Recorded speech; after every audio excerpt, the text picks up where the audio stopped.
హైదరాబాద్ సిటీలో రామంతపూర్లో విద్యుత్ short circuit ఘటన మరిచిపోకముందే హైదరాబాద్ సిటీలో విద్యుత్ షార్ట్ సర్క్యూట్ తో మరో ఇద్దరు చనిపోయారు. వినాయక చవితి సమీపిస్తుండటంతో బండ్లగూడ పోలీస్ స్టేషన్ పరిధిలో గణేష్ విగ్రహాలను మండపాలకు తరలించేటువంటి క్రమంలో ఇద్దరు విద్యుత్ షాక్ తో మరణించినట్టుగా తెలుస్తోంది. అంబర్పేట పిఎస్ పరిధిలో మరో యువకుడు తీవ్ర గాయాల పాలయ్యాడు. పాగంబర్పేట డివిజన్ లో ప్రతి సంవత్సరంలానే వినాయక విగ్రహం ఏర్పాటుకు యువకులంతా కలిసి మండపం ఏర్పాటు చేస్తున్నారు. ఇదే సమయంలో రామ్ చరణ్ అనే యువకుడు కట్టెతో కరెంటు వైర్లను పైకి లేపాడు.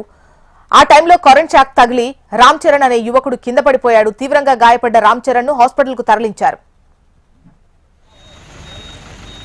ఇక మరిన్ని వివరాలు హైదరాబాద్ బ్యూరో నుంచి రమణ మనకు అందిస్తారు. రమణ,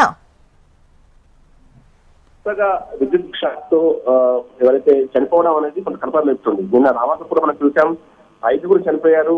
మనకి ఎంత హైదరాబాద్ లో ఇప్పుడు అంతా కూడా పండుగల సీజన్, ముఖ్యంగా చాలా ఘనంగా మనకు ఈ ఉత్సవాలు నిర్వహిస్తుంటాం. వినాయకుని ఉత్సవం కావచ్చు, వచ్చే వినాయక నవరాత్రి ఉత్సవాల సందర్భంగా ఆల్రెడీ వినాయక విగ్రహాలను తమ మండపాలను తరలిస్తున్న సందర్భంలో వరుసగా 2 ఘటనలు మనకు బండ్లగూడ పోలీస్ స్టేషన్ పరిధిలో ఇన్సిడెంట్ జరిగింది. తర్వాత అంబర్పేట పోలీస్ స్టేషన్ పరిధిలో కూడా మరొక ఇన్సిడెంట్ జరిగింది.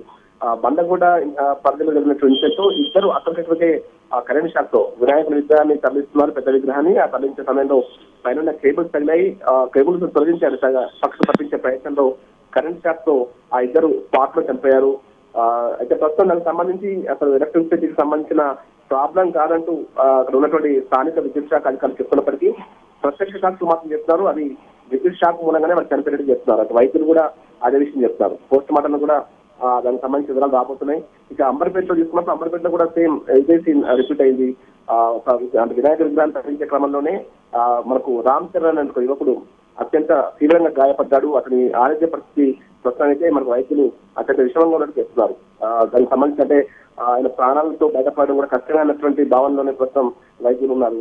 ఈ క్రమంలో ఈ వర్ష ప్రమాదాలు అయితే కష్టం తెస్తున్నాయి. ఎందుకంటే వచ్చే మనకు 6 రోజుల్లోనే మళ్ళీ వినాయక నవరాత్రి ప్రారంభం కాబోతున్న నేపథ్యంలో ఇప్పుడు విద్యుత్ శాఖకు సంబంధించి ఇక్కడ ఏవైతే కేబుల్స్ ఉన్నాయో వాటి నిర్వహణ విషయంలో ఖచ్చితంగా జాగ్రత్త చర్యలు చేపట్టాల్సినటువంటి ఒక డిమాండ్ అయితే నగరవాసి నుంచి వ్యక్తం అవుతుంది. ఇప్పటికే వచ్చే రోజులు ఇంకా ఈ 3-4 రోజుల నుంచి స్టార్ట్ అవుతాయి. ఖచ్చితంగా అందరూ విగ్రహాన్ని తరలిస్తూ ఉంటారు. ఆ తర్వాత నిమజ్జనోత్సవం అయితే ఇంకా పెద్ద ప్రదర్శనం. ఇలాంటి ఈ పరిస్థితుల్లో జాగ్రత్త చర్యలు చేపట్టాలనేటువంటి ఒక డిమాండ్ అయితే వినిపిస్తుంది. Right right Ramana.